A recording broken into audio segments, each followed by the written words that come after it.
अस्सलाम वालेकुम दोस्तों। प्रोग्राम वेकअप कॉल के साथ आरिफ चौधरी आपकी खिदमत में हाजिर है। आप दोस्त अक्सर ये प्रोग्राम मेरा जो नोट करते हैं, देखते हैं और उसके बाद उसे पसंद भी करते हैं। मैं आपका शुक्रिया अदा करता हूँ। आपसे ख़ुसूसी तौर पर यह अर्ज़ करना चाहता हूँ कि प्रोग्राम को कमर्शियल बुनियादों पर नहीं चल रहा और ना मेरे ज़हन में किस तरह का कॉन्सेप्ट है। मैं मुख्तलिफ मौज़ूआत पर जिनका बड़ा गहरा ताल्लुक आवाम से हो, आम लोगों से हो, ख़ास तौर पर वकला से हो, कानून से ताल्लुक़ रखने वाली बरादरी से हो, उन पे बात करता हूँ। और पिछले दिनों में आपने देखा कि मैंने जो प्रोग्राम किए उसमें ख़ास तौर पर अमेरिकन सुप्रीम कोर्ट के फ़ैसलों के हवालों से मैंने वो बातें की जिनका हमारे यहाँ के जुडिशल और लीगल सिस्टम पे गहरा असर पड़ता है और उसकी गहरी उससे मुनासबत है। उस हवाले से मैंने बातें आपसे गोशगुजार की। तो आज जिस अहम मौजू पर मैं बात करना चाहता हूँ वो मौजू ऐसा है कि जिसने मुझे समझे कि हिला के रख दिया। यानी मैं सोच रहा था और कुछ अचानक मेरी यानी नज़र पड़ी ये जो वीडियोस आती हैं उसमें एक बच्चा जो है, मासूम सा बच्चा, उसे उसका टीचर कुरान पाक पढ़ा रहा है और इतना तशद्दुद कर रहा है कि यकीन माने मेरे अपने रोंगटे खड़े हो गए। छोटा सा बच्चा मार मार के उसे कुरान पढ़ा रहा है, यानी इस अंदाज में तशद्दुद से। और वो बच्चा जो है उसे कुछ होश नहीं आने दे रहा। वो टीचर इतना पीट रहा है कि वो क्या याद करेगा, क्या गौर करेगा कि उसे लफ्ज़ जो है वो लफ्ज़ बार बार उससे भूल जाते हैं और टीचर फिर उसे तशद्दुद करता है, फिर उसे मारता है और मारने के बाद फिर इधर उधर टीचर भी देखता है कि कोई मुझे देख तो नहीं रहा। और बच्चा जो है बेचारा दर्द से, तकलीफ से करा रहा है और वो देखता है। तो इस मौजू पर मैंने कहा कि आज आपसे शेयर किया जाए कि क्या आप वाकई इतने सेंसिटिव हैं कि इन चीज़ों को लेकर फिर हम इसे अपना इशू बनाएं और कौम जो है, लोग जो है सारे वो सेंसिटाइज हो इस मौजू पर, या हमारी हालत बिल्कुल उसी तरह की है जिसे ज़फ़र इकबाल साहब ने अपने एक शेर में कहा है कि आंखों को बंद करके गुजर जाइए ज़फ़र, होता है इस नवाह में क्या क्या ना देखिए।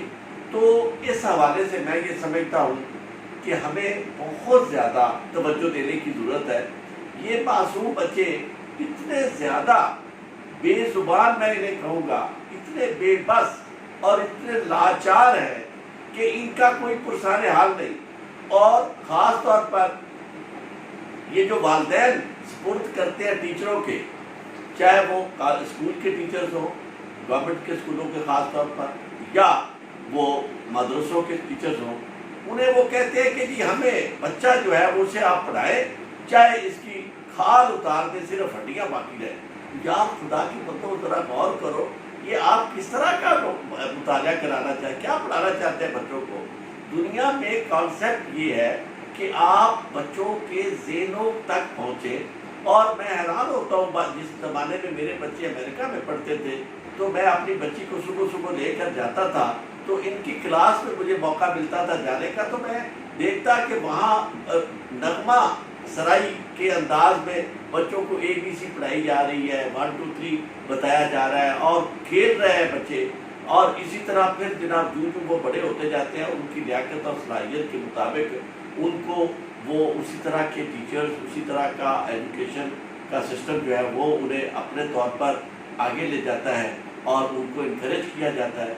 यहाँ आप किसी मामले में भी, चाहे वो ये मैं नहीं समझता कि दीनी तालीम के मामले में, हर तालीम जो है जहाँ वो बच्चा किसी के पास पहुँचता है, टीचर के पास, वो चूँकि इतना वल्नरेबल होता है कि वो उसका कुछ कर नहीं सकता और फिर उसकी कोई फरियाद घर वालों ने भी सुननी नहीं होती, तो उस बच्चे के साथ जो कुछ होता है वो सारी ज़िंदगी वही चीज़ कैरी करता है और वो उसकी साइकी का हिस्सा बन जाता है। फिर वो बच्चा जो है वो इतना सैडिस्ट हो जाता है कि वो किसी स्टेज पर भी जहाँ ज़िंदगी में उसे कोई रोल दिया जाता है, वो चीज़ें, वो यादें, वो साइकी, वो सब कॉन्शियस, वो उसका कभी उसे छोड़ता नहीं है और उसकी सारी ज़िंदगी उसी हवाले से तरतीब पाती है। और फिर वो इस सोसाइटी के अंदर इल्म, अक्ल, शऊर, यानी सब कुछ को नज़रअंदाज करके اس کے اندر اسی طرح کا ایک بربریت والا ایک سیڈسٹ انسان موجود ہوتا ہے. اور آپ نے دیکھا ہو کہ ہماری سوسائٹی کی جو حالت اس وقت ہو گئی ہے کہ چاہے کوئی آپ کے سامنے مر رہا ہے، تڑپ رہا ہے، آپ اس میں بالکل نہیں، اس سے ذرا ٹچ سے بچ نہیں ہوتے. کرونا وائرس ہے، اس میں بھی کرپشن ہو رہی ہے، اس میں بھی سب کچھ ہو رہا ہے. یعنی نظر آ رہا ہے سارا کچھ کہ ہم کسی وقت مر سکتے ہیں، ہمیں بیماری کا شکار ہو سکتے ہیں، اس کے باوجود اثر نہیں ہوتا.